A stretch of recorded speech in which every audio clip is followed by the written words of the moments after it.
Orhan was the founder of the strongest S-rank party, but his friends kicked him out because his support magic is not good enough compared to others. However, Orhan was never a mage to begin with, and he decides to return to his true skill and passion for swordsmanship to become the greatest adventurer ever. Orhan aimlessly wanders through the dungeon all on his own, looking tired of his own existence when he comes across a demon rat. He takes his sword out, which he hasn't used for what seems like ages at this point. He turns his face towards the monster and slashes it down in one clean strike, realizing that he has gone a little rusty after not using the sword for so long. This catches the attention of some other rats in the dungeon, who immediately rush towards Orhan and try to attack him. These creatures are of no match against the creator of the hero's party, though as with a quick 1-2. He kills the remaining rats that came in his way. He looks at all the cores spread on the dungeon floor and thinks that he might not be as out of shape as he first thought, and maybe there is still some hope for him as a solo swordsman. Before he could turn around, though, he gets surrounded by a group of goblins who are substantially stronger than the demon rats, and Orhan knows that. He decides not to take any chances and uses his own support magic on himself, boosting his strength for a short duration, making him tankier and his sword more dangerous. With that, the goblins attack Orhan, but they were no match against the speed and skills he had after being in an S-ranked party. He slaughtered them all one after the other, while thinking about how he never really tried his own support magic on himself, and realizes how overpowered it makes him feel. He was about to let his guard down after killing the entire first wave, but before he could take a breather, a second wave of goblins attacked him head-on. Knowing that his support enchantment would wear off soon, he jumps headfirst and slashes through all the goblins that came in his way, even chasing one down at the end to send him down to hell. With that, his defensive enchantment wears off, and he realizes that his spell only works for 3 minutes of combat, which means that he needs to be careful about when and how he uses it. Just then, the third wave of these never-ending goblins enter the dungeon and rush towards Orhan at full speed, aiming for the kill, but Orhan manages to overpower them once again and starts killing them one by one. He soon realizes that his enchantment is about to end, so he uses the spell once again near the very end to continue his onslaught as he deals with the last few goblins of the horde. As he sees the life go out of the eyes of the last goblin, the memory of the evening still haunts him. He remembers again how Oliver entered his study alongside Anne and Derek and told him outright that they are going to kick him out of the hero's party. Orhan was left shocked as he tried to make sense of what was happening. He turned towards Oliver, asking what the hell is he talking about. They are supposed to be best friends, but Oliver stayed cold and calculated, telling him that just because he is a friend from the same village doesn't hide the fact that he is the most useless member of the team. Anne and Derek both chime in, claiming that all he is doing is slowing them down and holding them back from achieving greatness. Orhan's life flashes in front of him as he tries to make sense of the surreal situation. How can his best friend decide to kick him out of the party that he himself created? A party that became known as the Hero's Party because of how quickly they climbed through the dungeons and soon became one of the best parties in the entire country. Oliver reasons that during the last collaborative dungeon clearing mission, he observed other parties and how the enchanter of their group was so strong and capable of helping the other members, and compared to that, Orhan is utterly useless.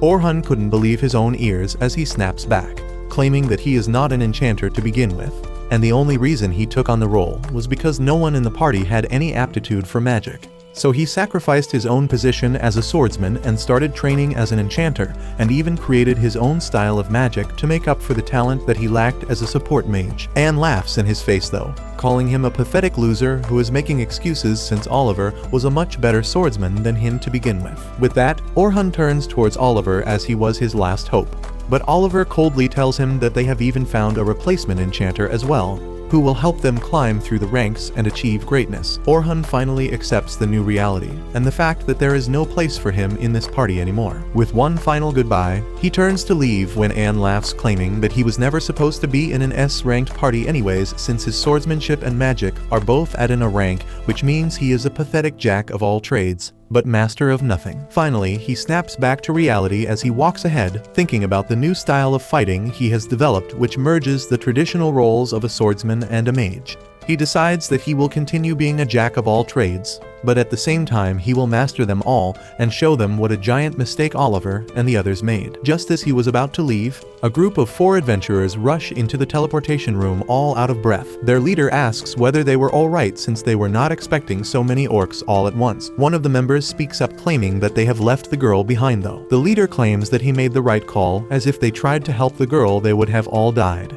And anyways, the girl just joined their party today, so he obviously prioritized his older friend. The wound of his own party abandoning him was too fresh in his mind, so Orhan turns towards the men and tells them that he hates people like them. One of the guys claims that they could have done nothing to help her, and one of them tries to attack Orhan, but he gets manhandled and swiped to the floor, as Orhan tells them to shut their ugly mugs and run away. With that, he turns towards the leader and angrily asks him where the hell did he leave the girl to die, and rushes off in that direction to save her. He finds her at the end of a cave where she was completely cornered against what seemed like an army of orcs. She kept backing against the wall with tears in her eye and used her defensive shield as the orcs advanced. Her shield wasn't able to stay up for long, though as soon the orc managed to break through the shield and were about to end her life, when Orhan jumps in and used his wind magic to push them back. The girl was shocked and dazed, but Orhan didn't waste a single moment as he took out his sword and ran at the orcs. The first orc tired, pummeling him to the ground,